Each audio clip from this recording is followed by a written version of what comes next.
대화가 필요해라고 돼 있네요. 네, 최근에 코로나 팬데믹으로 재택근무하시는 분들 굉장히 많으시죠? 이렇게 모든 직원들에게 재택근무를 최초로 지시한 회사가 바로 구글입니다. 그런데 구글에서 다시 한번 직원들을 사무실로 출근할 것을 권고하고 있어서 이 얘기를 해드리려고 합니다. 재택근무의 선두주자였는데 최근엔 다시 출근을 시키고 있다. 이유가 뭔지 궁금해지는데요. 오늘 질문을 좀 많이 드리는데 혹시 친구나 또 네. 애인이랑 싸울 때 온라인이 아니라 이렇게 얼굴을 마주보고 했을 때 더 잘 풀리는 경우가 있으셨습니까? 보통 그러면 더 화가 나던데요. 왜요? 네. 얼굴이 상대 원래는 얼굴이. 이제 화가 나면 도망치라고들 많이 하잖아요. 네. 그 자리에서. 네. 멍구랑 안 맞나요? 네, 안 맞는 것 같은데요. 예.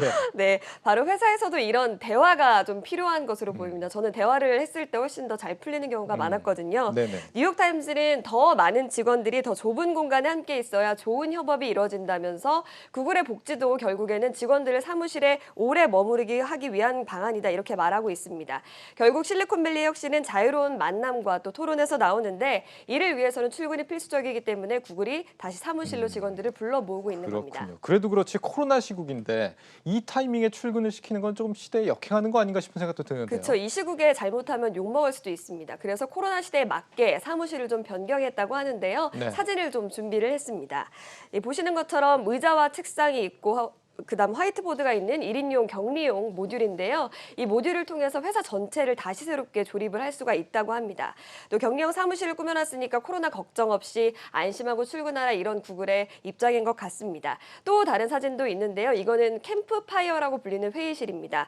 보시는 것처럼 회의 참석자와 화상 참석자가 번갈아 가면서 앉아있죠. 마주하고 앉아있는 것보다 훨씬 더 친근하게 같이 있다는 느낌을 받기 위해서 캠프파이어처럼 이렇게 회의실을 구성했다고 합니다. 그렇군요. 저런 사무실 조건이면은 재택 안 할 만할 것 같습니다. 네. 재택근무를 하면은 확실히 좀 구성원 간의 소통 같은 게 좀 단절이 되는 이런 느낌도 있는 것 같아요. 네, 맞습니다. 사실 구글이 과거에 재택근무를 했을 때도 이 소통에 대해서 굉장히 고심을 한 것으로 좀 드러나고 있는데요.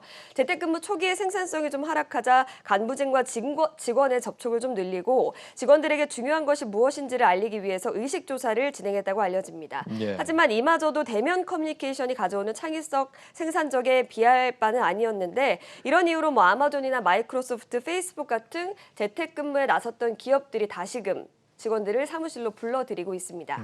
팬데믹으로 앞으로 좀 근로 문화가 좀 더 재택근무 형태로 많이 바뀔 것이다 이런 예상들이 있었는데 오히려 그 정반대의 결과가 나온 거군요. 네. 우리도 비슷한 추세인 겁니까? 우리도 상당히 좀 혁신적인 근무 환경들이 좀 있었습니다. 일단 예. 제가 찾아보니까 라인 같은 경우에는 직원들이 원하는 곳에서 일할 수 있도록 한 달 숙박비 200만 원을 제공하고 있다고 하고요.